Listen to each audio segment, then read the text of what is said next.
Hi everyone, it's me, Mahal Buhay, the one and only Mahal Buhay. I really thank you, all people out there watching and being my subscriber and all the sender of their love letter. So it's really my pleasure to read this love letter on the public. So thank you to all your support and your love. And I hope you guys enjoying this episode or my YouTube channel. So if you guys don't subscribe me yet, please do so. Please hit the subscribe, like, and comments. And in the end of the video, please comment what do you think on this video. And I really appreciate your time and effort. By the way, I'm doing this love letter from heart.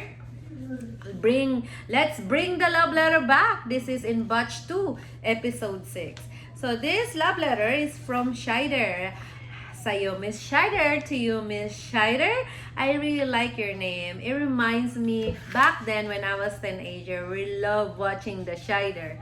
And I think I remember his partner there is named Annie or Ann.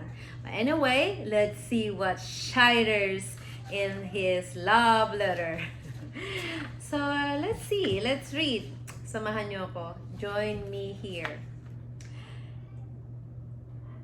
Hi, Mahal Buhay. Ito na ang pang MMK ko. MMK is Maalaala Mo Kaya, which is I'm a big fan of Miss Charo Santos. Maalaala Mo Kaya. We grow up watching the Maalala Mo Kaya. So, it's a story of your life. Anyway, this letter is for my lovebirds in heaven and my 2 siblings as well. Dear Mahal Buhay, good day to you. Hope you're doing good as well as your family. I would like to share my letter to your viewers, hoping it could be of help to others suffering from depression. Wala na sigurong mas sasakit pa sa biglaang pagkawala ng nanay ko. Umaga ng July 7, 2015, pumunta ako sa bahay namin. Kahit kasi nakabukod na ako noon, araw-araw pa din ako pumunta sa bahay nila nanay. Normal ang lahat. Kinuha ko ang kapote ng kapatid ko, inabot ko kay nanay, tapos akyat ulit ako. Biglang sumigaw ang panganay kong anak. Ma, si nanay natumba at nataranta kaming lahat. Naghanap ng masasakyan patungong ospital at salamat naman may nagmalasakit na maghatid. Sa sasakyan pa lang, alam kong na-stroke ang nanay ko. Hindi na siya makapagsalita at galaw ng galaw ang kamay at paa niya. Nadala namin siya sa hospital. Habang nasa emergency room, sinundo namin ang kapatid ko, ang tatay ko sa trabaho para ipaalam ang nangyari. Nang dumating ang tatay ko kung paanong parang gumuho ang mundo niya sa nakitang kalagayan ng nanay ko, halos hindi niya matingnan ang nanay ko noon. Pagdating ng hapon, umuwi din siya at kaming magkakapatid na lang nagpapalit-palitan sa pagbabantay kay nanay sa hospital. Yun na nga ata ang pinakamahabang 1 linggo ng buhay ko. In the end, hindi kinaya ng nanay ang traidor na stroke. July 13, 2015, binawian siya ng buhay. Ganun pala kasakit yon. Literal na parang pinipiga ang puso ko sa sakit ng nararamdaman ko.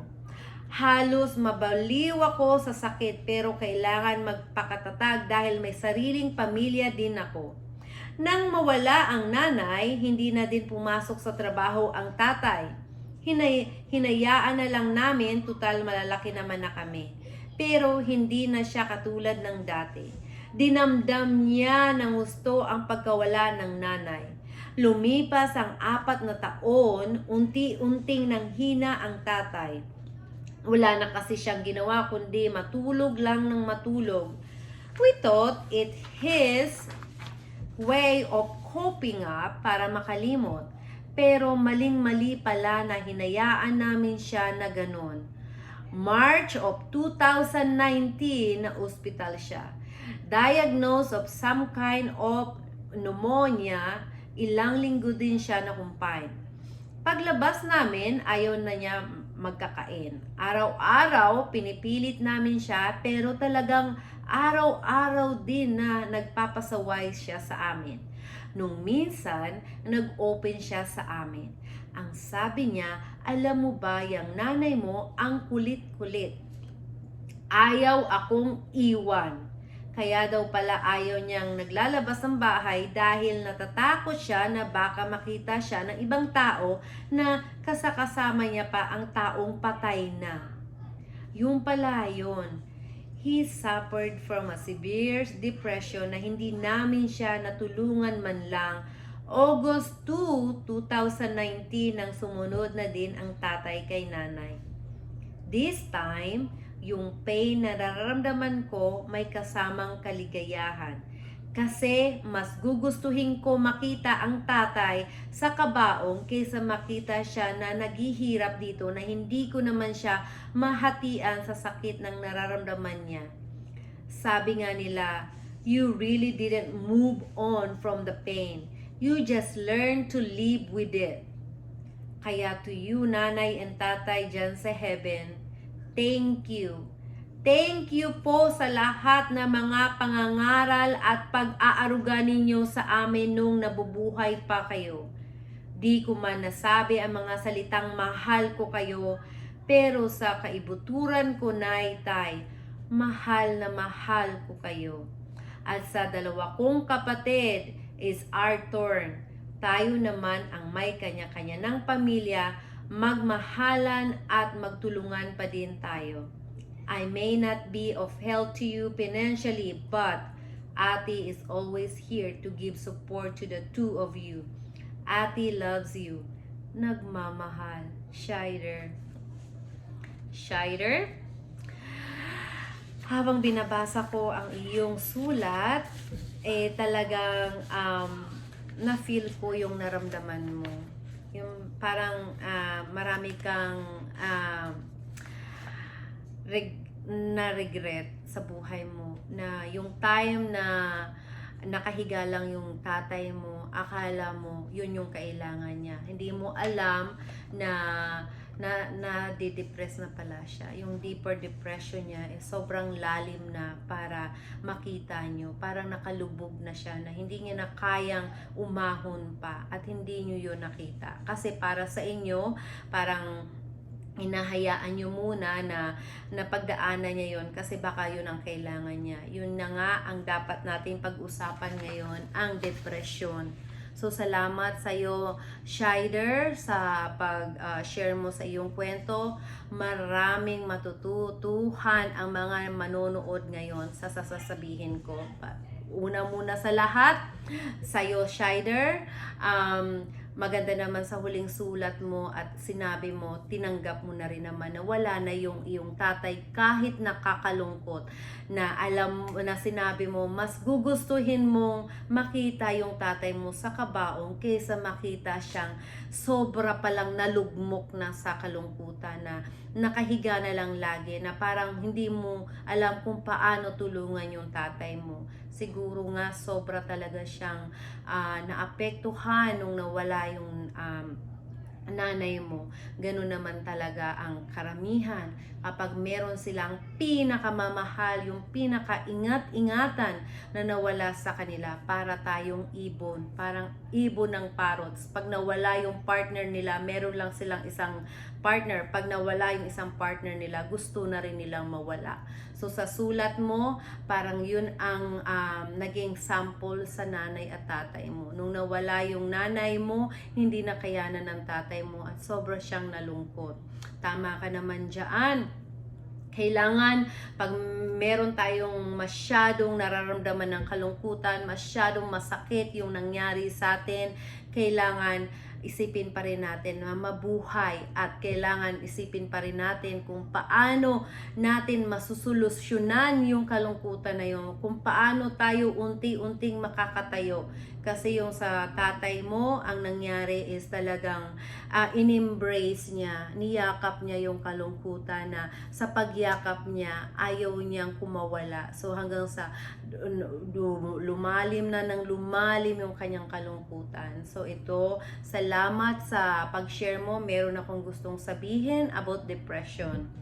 Ang depression po ay isa po sa nakakamatay sa mga may mga mahal sa buhay diyan, sa mga may care sa inyong loved ones. Pag may nakita kayong tao na nag-iisa at gusto lang mag-isa, ibig sabihin nagdi-deal sila ng kanilang depression o sobrang may nagpapalungkot sa kanila, sobrang may bagay na hindi nila kayang solusyonan. So sa atin, kung makakita tayo ng mga mahal natin sa buhay na ganun nga, gusto lang makapag-isa, gusto lang matulog, gusto lang mahiga, gusto kong sana payuhan kayo na kausapin sila. Kung ayaw naman nila ng kausap, kahit nandyan lang kayo sa tabi nila. Yung parang malaman na lang nila na hindi sila nag-iisa. Yung being there to their side,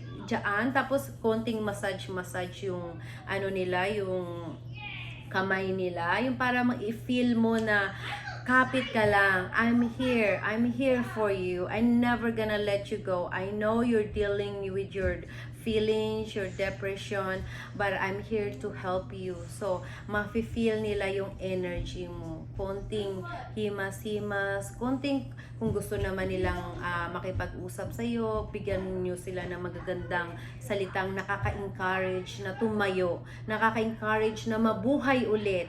So, sa mga nakakapanood nito at sa mga nagdi-deal ng depression, I've been there too. We all been there, different kind of depression, but we need to know, we need to learn how to get up, we need to learn how to crawl. Ayun, sa depression mo, kasi talagang ibabagsak ka niyan hanggang hindi ka na halos makagapang.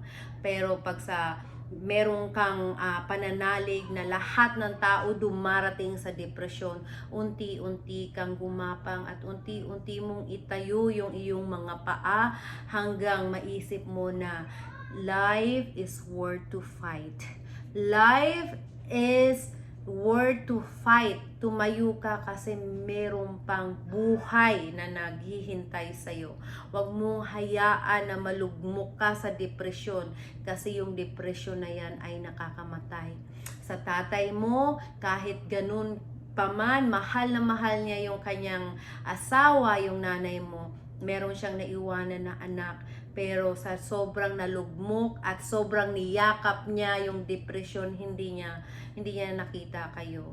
Pero yun nga, kasi tayo kailangan natin pag-aralan yung mga depression na yan, kung paano ba natin paglabanan, kung paano ba natin tulungan yung depression na nagdi-deal sa ating puso, paano ba natin matulungan yung ating sarili, o paano ba natin matulungan yung mga mahal natin na sobrang nalulugmok. So, ang masasabi ko lang isa, be there. Be there to be someone that they can lean on. Be there na masasabi nilang merong isang tao na gusto akong tumayo ulit. Meron ako isang tao na gusto akong mabuhay ulit. Bibigyan nyo sila ng inspirasyon para mabuhay. So, sa'yo, Shider, ako ay sobrang na-touch sa iyong story, at sana sa mga taong nakapanood, tingnan nyo rin yung mga nakapaligid sa inyo. Tingnan nyo rin kung yung mga mahal nyo sa buhay, yung kapartner nyo is in their own depression. Kasi is a silent killer. Minsan kapag na sobrang depressed ka na, hindi mo na makita yung mga taong nagmamahal din sa'yo. So sana tulungan natin sila sa pamamagitan ng nandiyan ka lang. Kung ayaw nilang makipag-usap, igalang mo yon. Basta nandiyan ka lang, makita lang nila, ma-feel lang na nila na nandiyan ka sa tabi hanggang sa unti-unti silang mabuhayan na, yeah, I have to get up, I have to do something to help myself to stand again. So, be in their strength, be with them, and share your love, and talagang ipakita mo kung gaano mo kagusto na mabuhay sila. Kasi kung sa depression lang ang pag-uusapan, baka matapos tayo nito ng hanggang ilang araw. So, sana magkaroon ng aral sa inyong lahat ang kwento ni Shider, na talagang kailangan tingnan nyo, alamin nyo kung paano ba tulungan ang inyong mga mahal sa buhay para maiangat, maibalik ang buhay nila. So, ayun lang po. Sana po sa lahat ng nanonood dyan, tumingin kayo sa kaliwa, tumingin kayo sa kanan. Baka meron kayong mahal sa buhay na nagdi-deal ng depression. So, ayun lang po ang masasabi ko. Sana nagbigay ng aral itong ating love letter from heart, kasi marami kang aral na makukuha.